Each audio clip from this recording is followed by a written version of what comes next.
All right. So today we have April Case. Am I saying your last name correctly? Casey. KC. My apologies. So we No have April problem. Casey, who I met at the USCCA convention in Louisville, Kentucky. And we had an interesting conversation in regards to PTSD. So, April, could you tell us a little bit more about yourself and how Rebound 911 started and what's it about? Sure. So I've been in and out of law enforcement for 22 years. Worked for St. Louis City Police Department and Kansas City Police Department. And over that 22 years, obviously I've seen this job take a toll, not only on myself, but my comrades as well. And I noticed it not just in those who were, former military coming into law enforcement, even with those that had not. But the job itself, just along with life, tends to, kind of sometimes make things difficult for people, and people aren't really sure how to handle their emotions or how to handle when things aren't going right. So as I'm sure some, awareness has been brought to it that suicide rates among first responders is extremely high. As of 2018, we average about one every 72 hours, uh, which is, a tragedy in itself. Um, so with that being said, I just started seeing a lot of my comrades start to suffer in silence, where it was affecting their families, affecting the way they do their jobs, just affecting the community as a whole, because these individuals are mothers, fathers, uncles, mentors, coaches. They're not just, police officers or firefighters or EMTs. They do have a life outside their occupation, but the situation was affecting all aspects of their life. And I realized that there really weren't a lot of resources out there. And, with the stigma of mental, wellness and all of that, people felt like, they weren't in a place to be able to reach out and ask for help, because that wasn't being a man, or that wasn't being a woman, or that wasn't falling within the lines of the image of what a police officer or even military person is supposed to be. We're supposed to be tough and rough and take it and, move on and not handle our emotions. So, after, like with everyone else, after your cup gets full and it begins to spilleth over, that's when you start to see the fallout of not addressing this issue. So I finally, in 2016, I had two of my friends who were police officers commit suicide. And so I decided that's it. I have to do something. So, and hence with that, Rebound 911 was born. Yeah, it's pretty interesting. Pretty interesting. Well, with what you provide, is it only for the affected individual or does it extend to immediate family members as well? It extends to family as well, whether they're married, have girlfriend, boyfriends, engaged, parents, even siblings. And we are working on adding in for their children as well, whether they're, adult children or minor children. Because again, this occupation, or, occupations rather, affects them on all aspects, whether it's their shift they're working, whether it's the type of detail that they, a unit they're assigned to. It just affects a lot of things, and people don't realize the effect that this occupation will have. Like military, if you don't come from a military background or paramilitary background, sometimes you don't realize the lifestyle changes that will actually happen. And that begins to cause some issues because people aren't, really well, understanding of what this really means. Once the glow of the occupation, oh, my husband or wife is, military or law enforcement or fire, whatever, when the true reality of the world sets in, people are kind of taken by storm. And sometimes, depending on the individual and how strong, their relationship is and how strong their faith is, it can sometimes not, turn out so well. That's true. So now, have you ever had a situation when you had an encounter with somebody and you actually detected that this person probably had the symptoms of PTSD?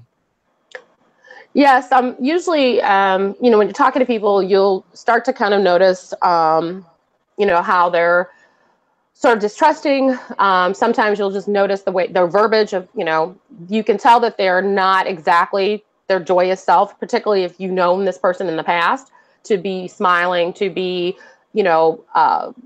engaged with not only their families, but the community. you'll start to see them withdraw. You'll start to see, you know, they don't want to, even for simple things, even for their own children, birthday parties or different things, they kind of start isolating themselves, or they may seem edgy all the time, or they may be tired all the time.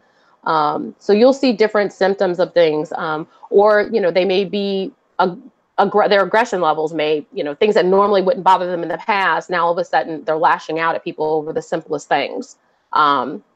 So you'll kind of start to notice the behavior changes. Now, to be, you know, to say someone has PTSD, yes, they, you know, they need to be evaluated in an actual diagnosis, you know, evaluation process needs to happen. Because just someone shows some signs of PTSD does not mean that they have PTSD. They could have PTSI, or they could have anxiety, they could have depression, they could have a host of other diagnoses. So to classify someone as having PTSD, there really truly needs to be an evaluation done, you know, by a professional. Yeah. Well, can you tell me what PTSI is? I'm sorry, what was that? PTSI? What's PTSI?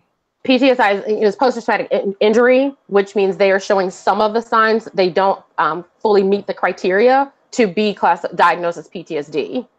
So they're kind of on their way. But at that point, if early intervention happens, they can generally sort of stop the process from them potentially going full-fledged to PTSD. Oh, okay. Now, what do you suggest someone who has PTSD?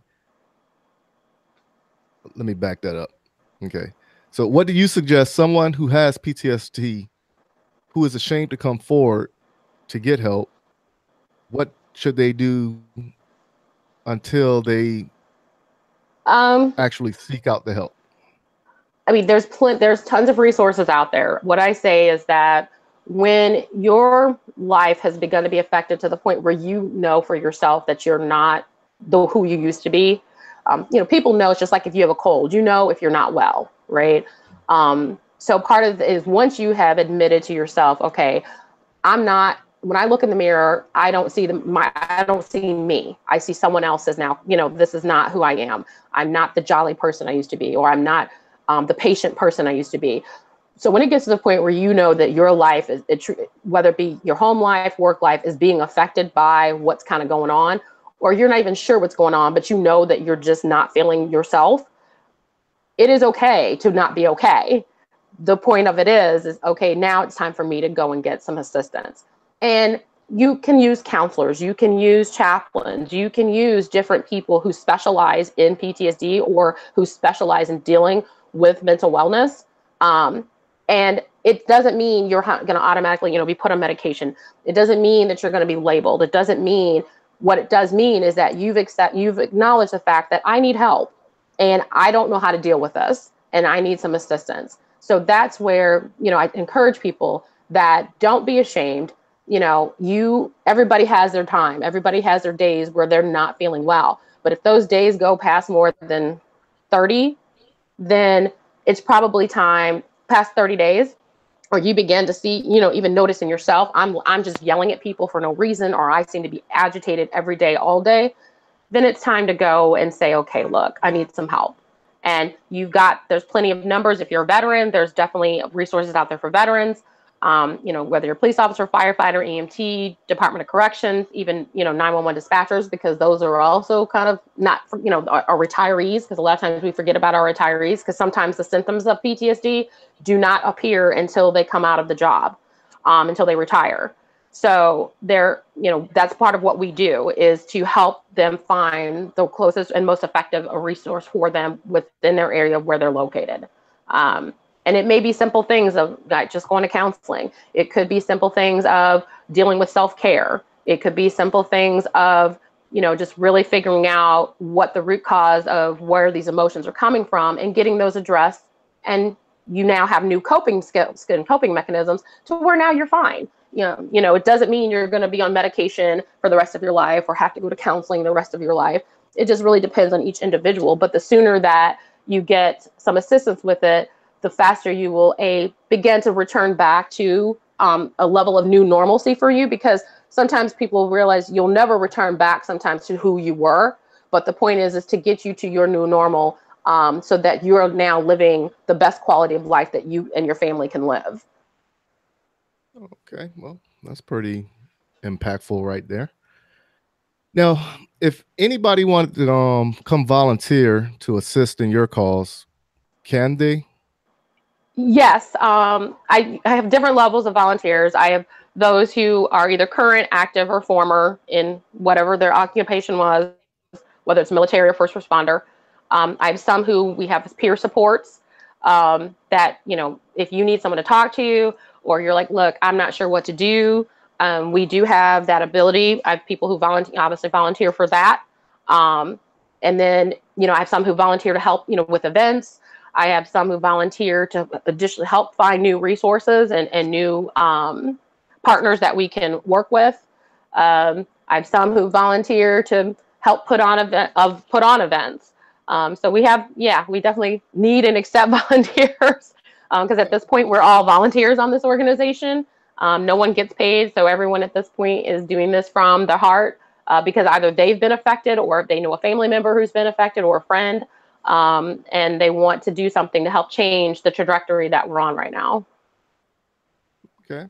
Well, what's your social media so people can contact you if they have any further questions or want to set up something where they want to do an event with you? We are on Facebook under Rebound 911. We're also on Twitter and Instagram. Under the same name? Under the same name, yes. Okay. Yep. Pretty easy. All right. Well, I do thank you for your time, and I'm going to reach back out to you in about 4 to 5 months and see where you are and let the people know your progress, and maybe somebody that's listening can reach out and help you out some more. That would be awesome. Yes, we are definitely always looking for people who would wish to help out, or if someone's listening that needs some assistance, please don't hesitate to call. We will do in and everything we can to help you as quickly as we can, so that you can get back to living the best quality of life that you are entitled to live.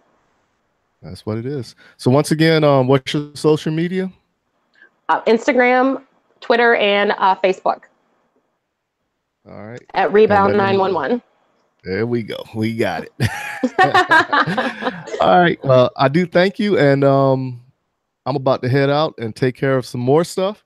But it was a pleasure talking with you. And we will get you back on here in about 4 to 5 months.